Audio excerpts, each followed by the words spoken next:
Bueno, eso que parecía una coma, como dije al principio, es microclima. ¿Ven? O sea, son macrófagos. Son monocitos que llegaron al encéfalo y quedaron, digamos, latentes con esa forma de coma. Tienen las atribuciones de cualquier macrófago, o sea, inmunovigilancia, fagocitatosa, ¿sí? De hecho, ustedes lo vieron en la primera clase, o no, en segunda, cuando hablábamos de encefalomalacia. ¿Se acuerdan de la célula riquita? La célula macrófago, ¿sí? Bueno. Ese macrófago, a medida que empieza a fagocitar lípidos, digamos, como el lo primero que hay lípidos, van a tener ese aspecto como espuma, que lo llamamos intercel, ¿sí? Célula hídrica. Y el que parecía un linfocito es un oligodendrocito. ¿Sí? Bueno, estas cuatro, o sea, estas tres células, la neurona y los vasos sanguíneos, son las estructuras barra células que tienen que ser identificadas de forma normal. ¿Está bien? Los oligodendrocitos, como ustedes saben, producen la vaina femenina en el sistema nervioso central. ¿Sí? De forma periférica, en el periférico, de eso se encarga la célula del cuadro. Entonces, los oligodendrocitos no solo producen la vaina sino que también tienen una función análoga a la de los astrocitos en cuanto que monitorean también el ambiente neuronal, en cuanto a concentraciones de iones, ese tipo de cosas. ¿Sí? Es por eso que pusieron dos nombres distintos. Que el oligodendrocito que tienen ahí es un interfascicular, mientras que los que se encargan de monitorear el medio ambiente y demás son los satélites. ¿Estamos? ¿Vamos bien? ¿Me escuchan el fondo o bajé de nuevo? ¿Muy bien? Bueno, meninges, lo que me interesa más que nada son conozcan cuáles son. Sí, no pierdan el sueño de histología de las meninges, pero recuerden que tenemos la madre, la aracnoide y la pía madre. ¿Sí? Y que en general la aracnoides y la pía madre van a conocer como, ¿recuerdan? Meninges, leptomeninges, ¿sí? Entonces estas dos, la aracnoides y pía madre, son las leptomeninges y la otra, la que estoy arriba, la madre, es la parte meninge, ¿sí? Eso permitía, repásenlo de esto, hablar de distintos lugares, el espacio epidural, sutural, el espacio suprarrectorio, ¿se acuerdan de eso? Bueno, repasen un poquito la histología de eso, por favor. Y acá está lo que yo ya les dije, que era la guía limítrofe y la barrera hematoencefálica. Recapitulo. Un vaso sanguíneo, la lámina basal y los astrocitos. Y acá en relación al tejido conectivo de la pía madre, también los astrocitos formando esa barrera. ¿Sí? Entonces, cualquier vaso que ingrese al encéfalo, obviamente el espacio aracnoide, ingresa al encéfalo, rodeado ¿sí? Por un repliegue de pía madre. Eso dura un poquito, dura 2 milímetros más o menos, y después queda así exclusivamente la barrera hematoencefálica. Bueno, ya está, basta de histología. Vamos a ver ahora cómo se altera todo esto. Un par de cosas con respecto al encéfalo, generalidades, ¿sí? Para que tengan en cuenta. Primero, cómo se espera el escudo. Recuerden que una isquemia muy agitada es catastrófica para el encéfalo, y en nuestros órganos no pasaba nada, por lo menos tardaba más en su lesión. ¿Sí? Entonces, es un órgano muy susceptible a la injuria, porque requiere constante aporte de oxígeno, constante aporte de glucosa, ¿sí? Que ahí lo puse en energía. Sin ponernos meternos muy en profundidad, recuerden que no se regenera, ¿sí? Van a ver que eso en realidad es discutible, pero dejémoslo probar, es un órgano que no se regenera, ¿sí? Puede regenerarse en algunas circunstancias muy agotadas, pero una vez que la neurona se murió, se murió. Bueno, reparación, lo que yo les decía. La reparación con el tejido conectivo está bastante dificultosa. Entonces, con excepción de las zonas adyacentes a las meninges, la reparación está mediada exclusivamente por una célula que es el astrocito. Y repara más o menos como puede. ¿Sí? La reparación es muy grave. Bueno, lesiones que ocupan espacio.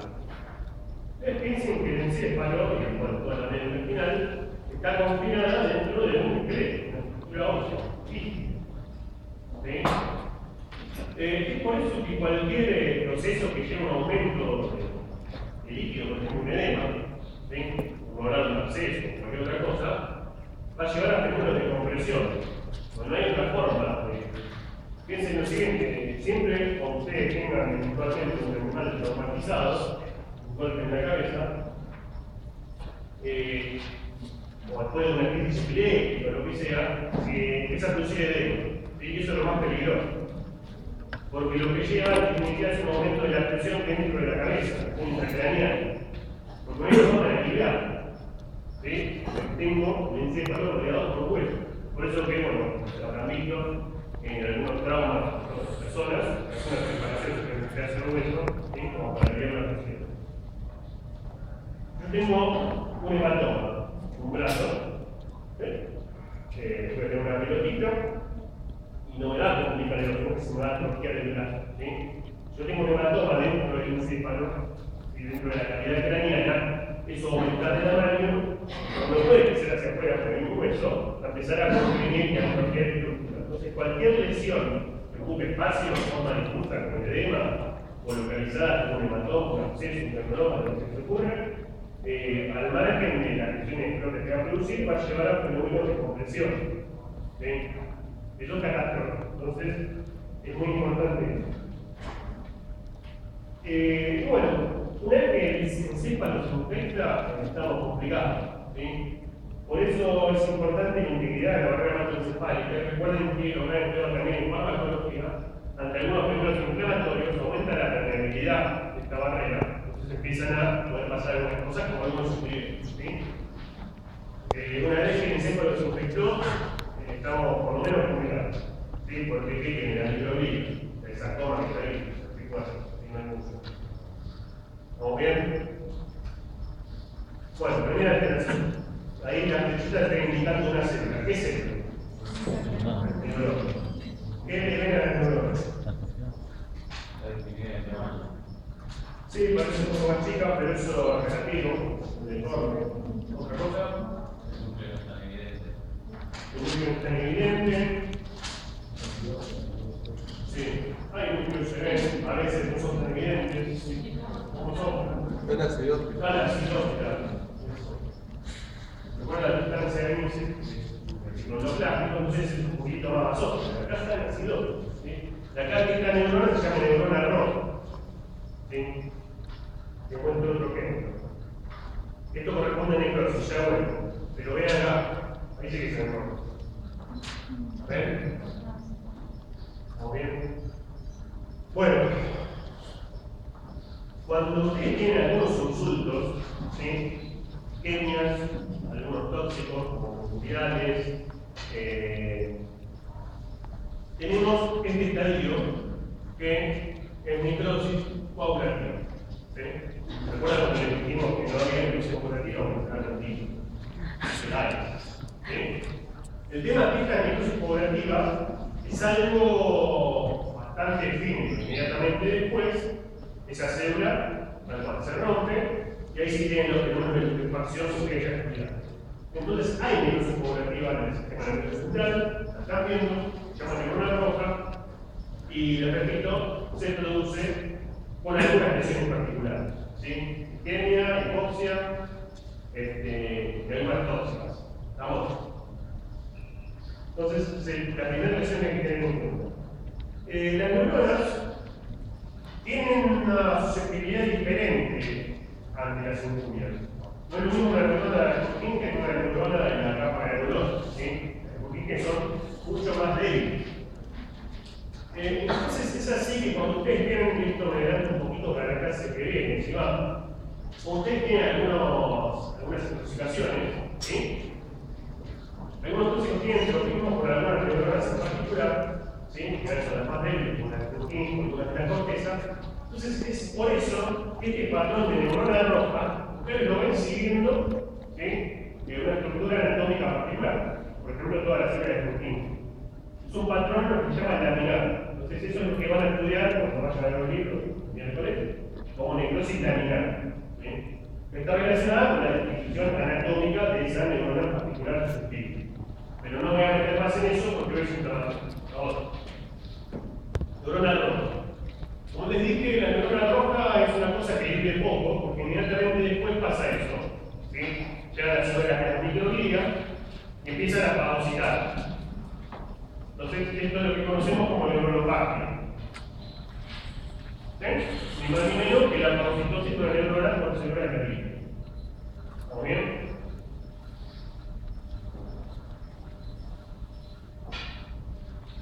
Bueno, las neuronas pueden almacenar sustancias, ¿sí?, de las cuales a veces podemos tener esta aparición de vacuolas. ¿Es lo que les recuerdo de esta? ¿Lo plasma? Uy, acá. La megazona. Está todo de todo el tamaño, piensan esa gran vacuna que tiene la neurona. ¿Sí? Así que pueden tener vacunas. Esto lo van a terminar de ver el miércoles, es scrapping. ¿Sí? La famosa copiforme, ¿no? Más bonito.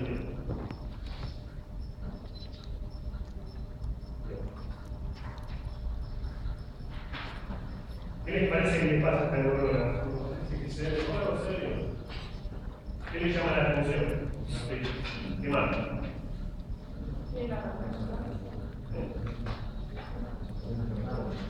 Sí, ahí lo moderno, tal cual.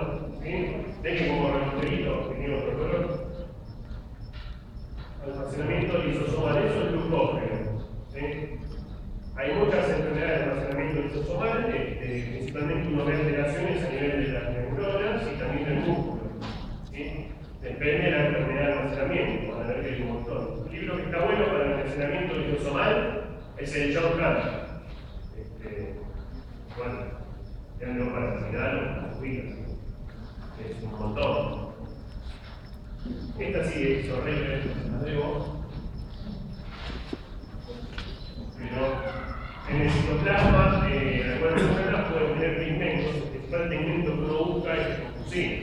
¿Se acuerdan que es de la célula vieja? Así que normalmente uno puede encontrarlo en la neuronas. El tema es que cuando hay mucha confusina, uno ya empieza a pensar en algunas enfermedades. ¿Sí? Confusina. Y no se ve, ya que no la mano, pero que esto acá. Es horrible la foto. Está dentro de la neurona del citoplasma.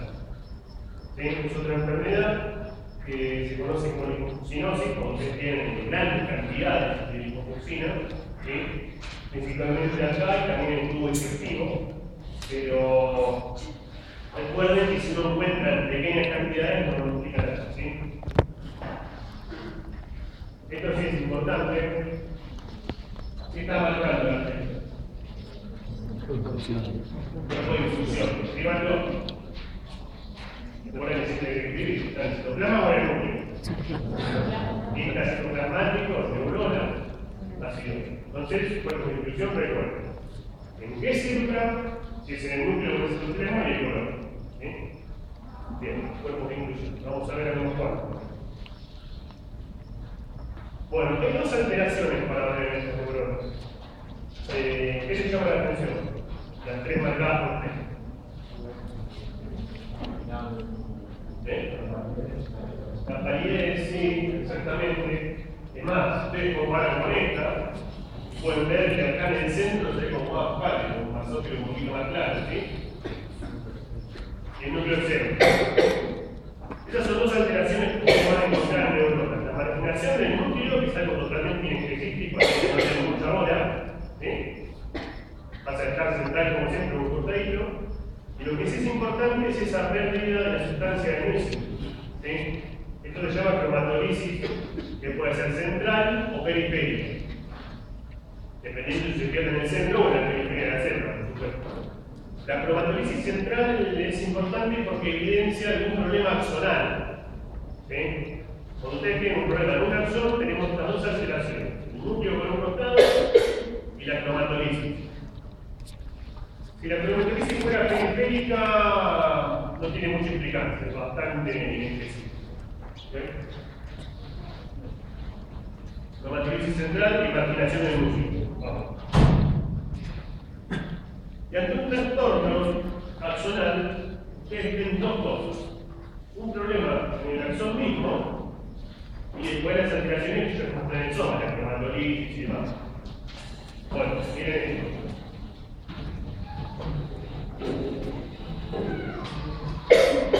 esto. Esto es un axón normal. Es más o menos normal, ese allá arriba, las flechas son axones un poquitito dilatados, ¿no? En el tamaño, 20 veces más grande. ¿Estamos? Esto le llaman esferoides.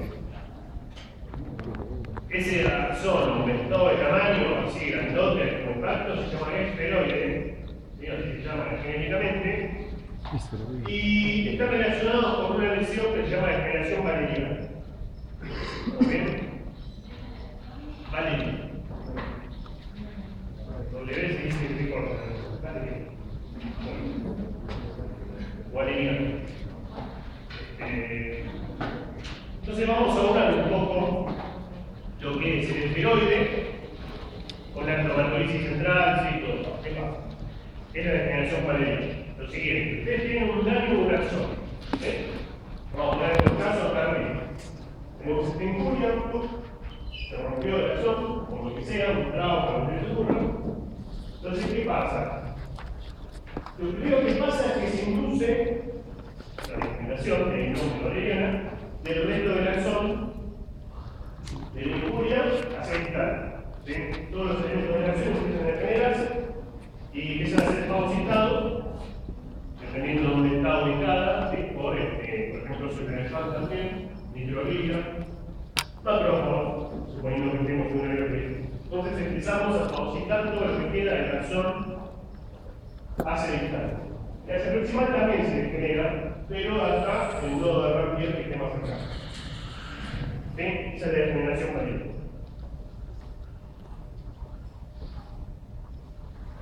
La zona neuronal va a responder a eso, porque lo que voy a intentar hacer, si están todos los rastros alineados, es preparar esa zona. ¿Sí? Esto es igual que cualquier preparación. Ustedes se acuerdan de que tienen que estar intacta la lámina basal, lo que hicimos para absolutamente todos los órganos, como acá es lo mismo. Lo que tiene que estar intacto es el endoneulo. Si se recuerdan de esto, todo axón está rodeado en un nervio periférico por una delicada trama de los 4, que es el endoneulo. ¿Ven? Tiene el perineo y el epineulo. ¿Se acuerdan? Ese endoneulo, imagínense como una especie de tubo, ¿sí? Por el cual en el interior va el axón. Ese tubo está entero. El axón puede crecer, ¿sí? Por ese tubo endoneural y eventualmente volver a formar una inervación. Ahora estamos hablando de un tubito milimétrico dentro de un axón que tiene una lista de colágeno, entonces por eso en general no se rellenan las cosas. Pero bueno, potencialmente puede pasar. Y lo que hace la neurona justamente es detectar esta cromatolisis central, porque empieza a perder todo el retículo rugoso, empieza a empezar a fabricar de nuevo microtúbulos, un montón de cosas, para reformar el axón. ¿Sí?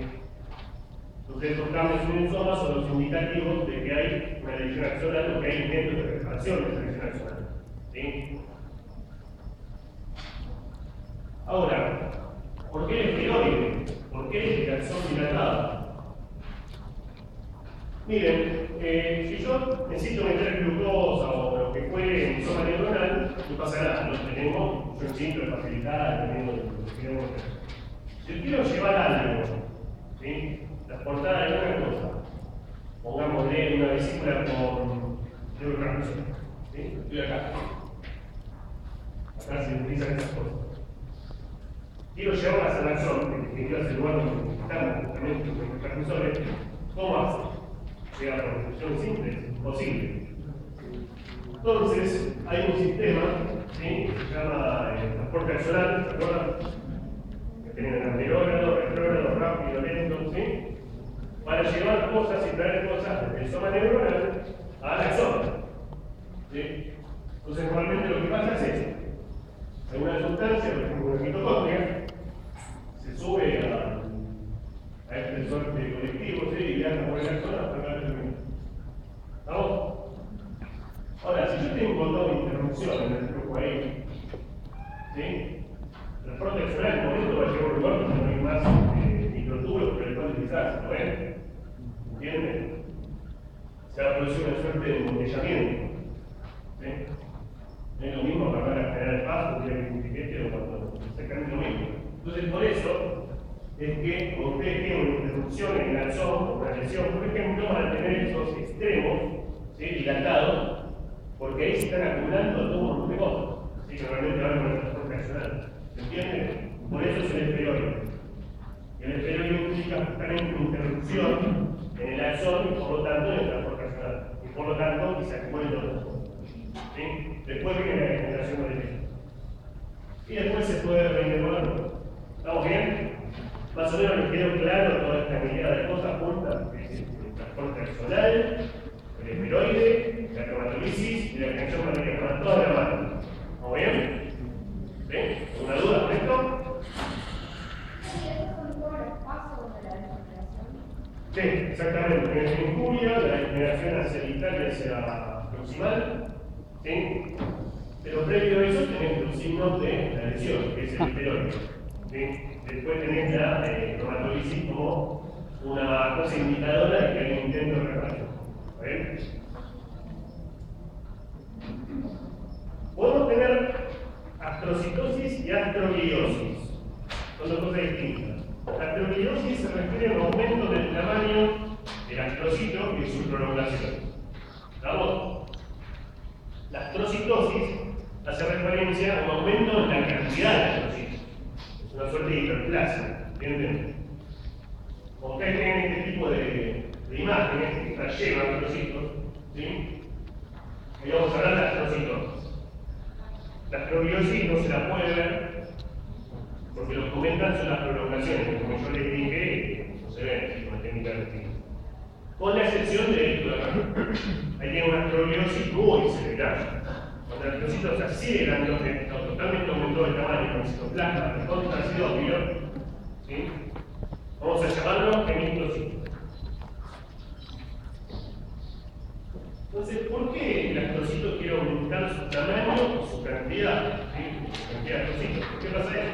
Bueno, simple. Como ustedes tienen una lesión neuronal, ¿sí? Van a tener alteraciones, vamos a poner por caso de higiene, ¿sí?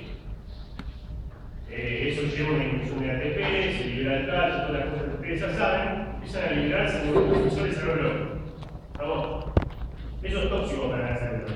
Eso se llama excitotoxicidad, cuando hay una liberación masiva de neurotransmisores. Eso lleva en definitiva a la muerte de la neurona. ¿Vamos? ¿Y qué hace el astrocito? Intenta más o menos regular el ambiente que rodea la neurona.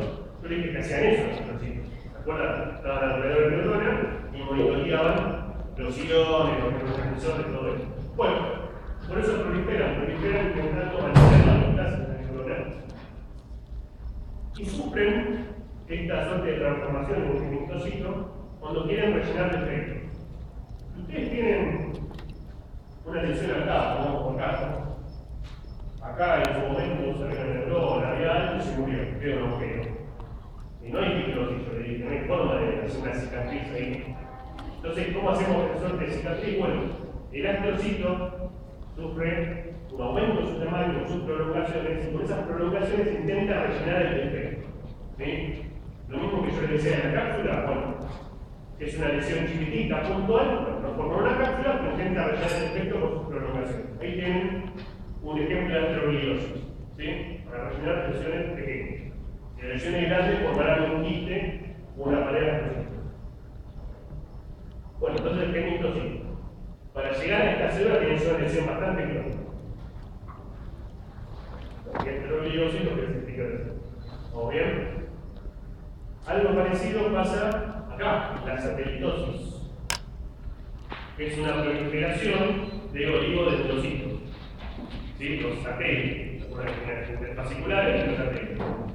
Proliferan para lo mismo, mantener el medio ambiente grandote, ¿sí? Satelitos. Y finalmente la microglía. La microglía puede proliferar en forma difusa, como acá, que hablamos de una gliosis difusa, específica, ¿sí? Son todas células de la microglía, proliferando por todos lados, o pueden formar estos nódulos gliales. Es una gliosis focal. Lo que está bueno que les quede hoy es que estas lesiones de gliosis focal son típicas de enfermedades clínicas, ¿sí? Microglía. Otra lesión, porque todas las lesiones estoy diciendo, sí. Ahí está.